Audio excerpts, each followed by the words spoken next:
Tea time! So fun. Anyways, hello, my people. How are you doing? Welcome to Serving Nerve, the show where I talk to you about whatever I want to. And today I was feeling extra extravagant, so I figured we would have a tea party together. Now, I don't have a glass for you because I'm lazy, but the reality is that it's tea time. Have yourself a nice cup of tea, or whatever contents you can get away with putting in a teacup, and let's get into this video.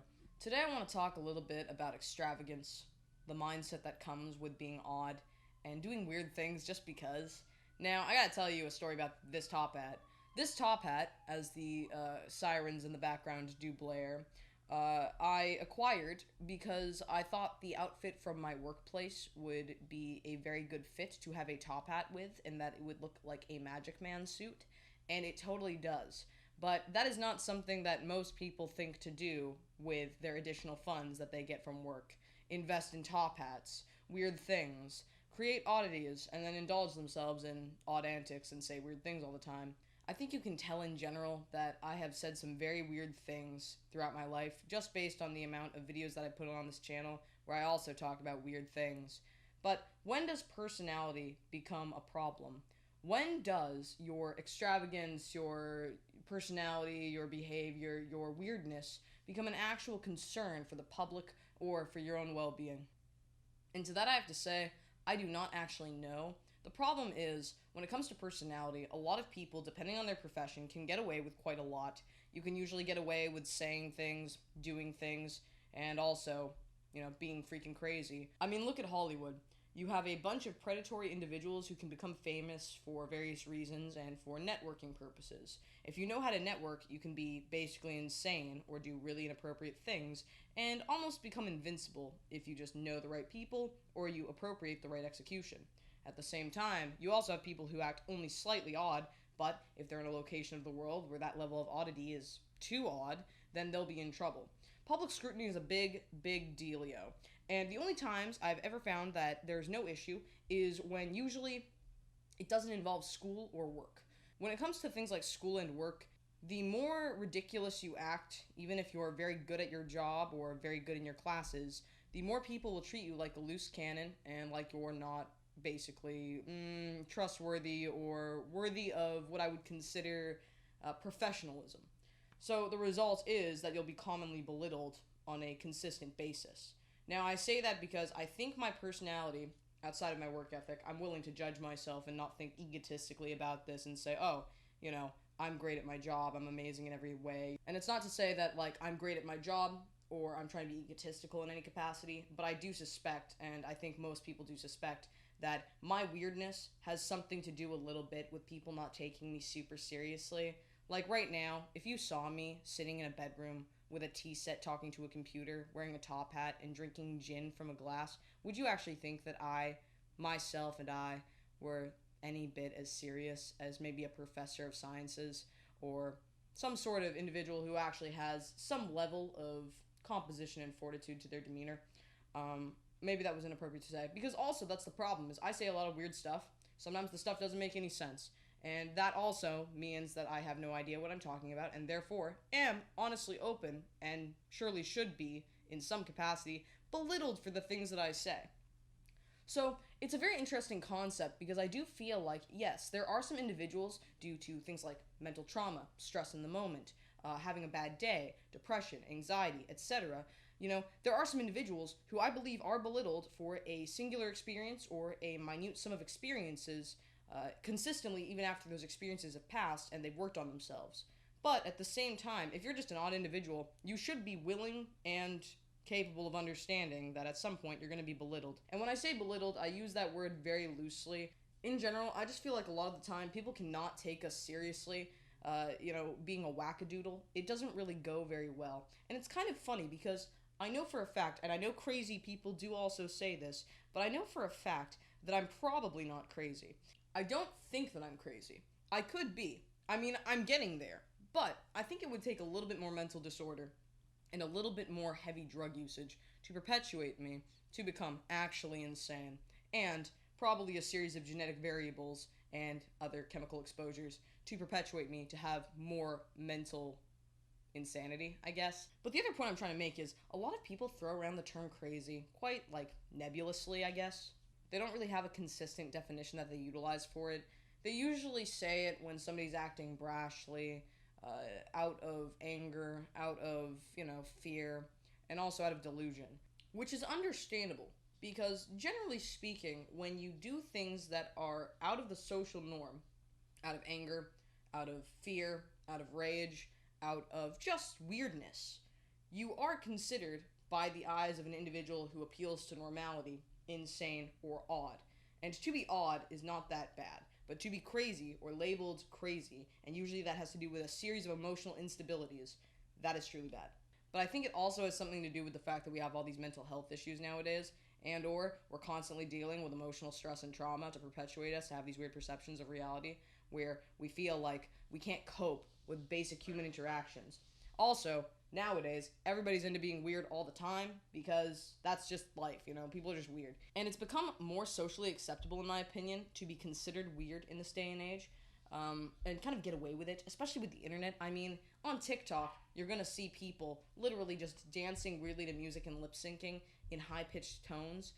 That's kind of weird. Like, if you showed somebody 20 or 30 years ago this kind of thing, they would think that this generation is absolutely deluded, delusional, and on the verge of insanity. Insanity and being crazy or being labeled as crazy, I think, has to do with the social classification of normality during the time frame. So, technically, if I were in the 50s talking about things in the 2000s, I would definitely be crazy because it's abnormal, weird, and it doesn't make any sense. The important thing also when it comes to being crazy is you can be insane, but you can make some serious sense. The stereotype is, though, that you don't make any sense when you're crazy. And also, what's the point of worrying about being abnormal in society when society sucks? Now, it's not to try and be one of those people who's gonna end up, appealing to the absolute delusion that is, the alternate, or, something else that's, absolutely wacky and jacky. But, generally speaking, would you, if you were weird, and or if you are weird, would you want to be normal? And I used to think this all the time when I was younger. I really did regret my position in life, and I really hated the attitude that I had, because let's just be honest, whether it's genetic coding, or upbringing, or, whatever, I'm weird. I say weird things, I do weird things, I have very little self-control about the things that I say, and I'm very bad at biting my tongue. And I can say I'm Italian, and that's why, but honestly, we all know there's something else in there. And I would look at my life when I was younger and think to myself, why can I not just be less weird? Maybe I'll have more friends. Maybe I'll have a family that is a little bit more stable. Maybe I'll perpetuate well-being among the masses, or maybe I'll just create a better life for myself. But as I progressed through life, I found that my weirdness and my odd ideas actually did help me be able to get to where I needed to be. Because in the wake of being odd and extroverted, you can weaponize your quirky tendencies to become more, out there. You can come off as intriguing to some. You can kind of utilize what you've got going on. If you're kind of weird and you're introverted, then you might have a slightly bigger issue. You're going to be deemed kind of more questionable. More of just a weirdo instead of weird. And I've noticed that your personality dictates a lot, and your ability to be extroverted dictates even more. Now, these days, I would never change my personality or try to be less weird. The only things I ever want to progress in are regarding my emotional and my, general intelligence. Outside of that, though, I really would never endeavor to change anything about myself when it comes to just the way that I think, unless it actually creates a negativity for myself or others around me, and I really have to work on myself. But there's a threshold where some people really do regret the way that they're built, like a series of other variables. There are other things in life you just cannot control. Other things are just preferences in life, like when it comes to you maybe not liking broccoli but loving cauliflower, and you're judged for such. Now, obviously, I'm being kind of silly when I say these things, but there are certain things that if normalized by society, we will then find that anything that goes against such is weird. So, technically, you not appealing to the normality of the masses is going to make you weird. You might not be a weirdo, you might be extroverted or introverted, but whatever is going against the social norms is considered weird. And let's just be honest, the social norms suck. So I would rather be an absolute weirdo, a wackadoodle, and scorned by society as long as I can sustain myself and my well-being and the well-being of those around me, than be normal and suck. And it's not to be egotistical or to play myself up or to play anybody else up who's feeding bad habits or not willing to change for the betterment of themselves or society. But there are certain things that I find don't really matter in the wake of you being normal or you being weird. And I feel like to come off as weird might make you a loose cannon in the eyes of society, but it won't entirely put you at risk of destroying your well-being, the well-being of those around you, your career, or whatever. But the one problem I have found throughout my life has been when you're weird at work, or you're just weird in general, like your personality's just weird, and your superiors see that, and then they note you as the weird one. Or in school, your teachers will note you as the weird one. You're not going to be taken seriously in a serious place, where seriousness matters. So the question is, do you delete your personality during that time frame, or do you just take the L, bite the bullet, and then eat your words? Quite literally in some cases. I've actually had a lot of time over the years to think about this, because in a state of reflection these days, I really wish that I just deleted my personality in professional environments instead of appealed to having a weird personality. I feel like it has made me more of a target to be belittled than anything else, in spite of the mistakes that I know that I've made throughout my life and that I know I can work on now. There's just a point where if your superiors are used to looking at other people like they are more cognitively competent than you, whether there's intelligence or none, then you're going to be more likely to be given the L in the situation, where I still feel like the words that I say affect my circumstances more than I think in the moment. And I think that's incredibly common for a lot of us. Like, we don't actually realize what we're saying on the internet until it's too late, until we press the button, until we upload the video, and until it comes to bite us in the ass. The flat ass. If you haven't noticed, very flat ass. But honestly, I would say, like, as much as this sounds manipulative, if you're starting a new job, and this is something that I really wasn't appropriately, like, consistent with, which I do regret now, is if you're starting a new job, to be more reserved is actually quite a blessing. It's a pleasantry. It's not to be introverted and weird. You want to be extroverted. You want to be able to have a conversation with an individual, be talkative, be out there. But at the same time, hold back a little, because I've always had that trouble. I've always had a problem with holding back when it comes to my words, more than anything else. The one thing that I wish that I could have learned when I was younger is to bite my tongue. And that is a very important thing to learn. It's temperance of the tongue, reservation, moderation. And I think that it's one of the most helpful things for you to come off as more professional. So there is that threshold where you want to learn to hold back a little bit, especially in the wake of a professional environment where your future might matter. Now, I don't do this very well, and then the result is that I come off as stupid. You don't want to come off as stupid. You don't want to come off as weird. And as much as we're open in this day and age to being weird, being open to the way that we think, having some level of neurodivergence, whatever the case is with individuals nowadays, talking about things openly on the internet, there is a threshold where in the professional world, it doesn't matter. You being, like, out there on the internet and talking about your problems and us having open conversations online about the way our brains work, and having a therapist and a psychiatrist and being medicated appropriately or not, and making sure that we're assessing our well-being and openly talking with individuals about the way that we think and blah blah, it doesn't matter in the professional world. The professional world doesn't care. If you impair any kind of work progress, the making of money, the efficiency of a workplace, your feelings do not matter. The way your brain works does not matter. The only thing that matters is if you impair the workplace, then the result is you're likely going to get written up, fired, belittled at the very least belittled, and then given less, consistent work, or maybe just be cast aside a little bit in that workplace. You really do need to learn to hold back as an individual, and I feel like Gen Z is really bad at that in general. Because for some reason, there's this level of entitlement where our mental health goes above the function of the economy and the workplace, when in reality, that really just isn't how the world works. And you can say it's not fair or it's discrimination, but at the end of the day, if you don't give your company or, your professional environment what they want, aka, your efficiency, your competence, or, more of a level of, chillness, at least when it comes to your attitude, then really you're the only one to blame, whether you want to be or not, or whether you find it fair or not. And I'm telling you this more as a warning, because I feel like I've made that mistake in my life. I feel like I've done a terrible job. Like an absolutely terrible job with all of my jobs that I've had thus far. I feel like the biggest problem that I've had as an individual is I really don't know how to bite my tongue, and I feel like I don't hold back with my personality, and sometimes it's too much. And I'm willing to take the L in that regard and not blame my upbringing or the way my brain works for my mental incompetence or my inability to be more reserved or, relaxed in workplaces. It's really not an excuse.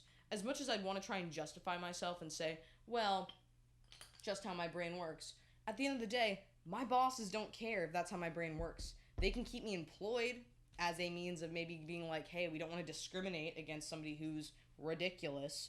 But at the same time, they can also just cast you aside in that regard, and then you'll be the one penalized whether you want to be or not. So I really want to preface this.